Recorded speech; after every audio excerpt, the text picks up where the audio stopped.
শিক্ষার্থীদের বিক্ষোভের মুখে মণিপুর ছেড়ে পালিয়েছেন গভর্নর লক্ষণ প্রসাদ আচার্য। বুধবার রাজধানী ইম্ফল থেকে আসামের গুয়াহাটির উদ্দেশ্যে রওনা হন তিনি। বৃহস্পতিবার ১২ সেপ্টেম্বর রাজ্যের কর্মকর্তাদের সূত্রে ভারতীয় গণমাধ্যম বিজনেস স্ট্যান্ডার্ড এই কথা জানিয়েছে।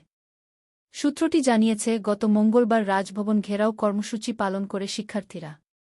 এ সময় আইনশৃঙ্খলা বাহিনীর সাথে সংঘর্ষে অন্তত ৫৫ জন ছাত্র আহত হয়েছে। সেখানে কয়েকজন নিরাপত্তাকর্মীও আহত হয়। এ অবস্থায় পরিস্থিতির আরও অবনতি হয়। তখন ছাত্ররা সরকারের ডিজিপি এবং নিরাপত্তা উপদেষ্টাকে অপসারণ দাবি তোলে। অতঃপর পরিস্থিতি বেগতিক দেখে রাজ্যের রাজধানী ইম্ফল থেকে আসামের গুয়াহাটি যান।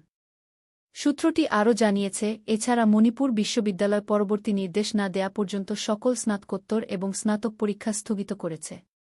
উল্লেখ্য, মণিপুরে চলমান সহিংসতা প্রশমনে একের পর এক উদ্যোগ নিচ্ছে সরকার। সে হিসেবে প্রথমে শিক্ষা প্রতিষ্ঠান ছুটি দিয়েছে। এরপর ইন্টারনেট পরিষেবা বন্ধ, ৩ জেলায় কারফিউ ঘোষণা করা হয়েছে।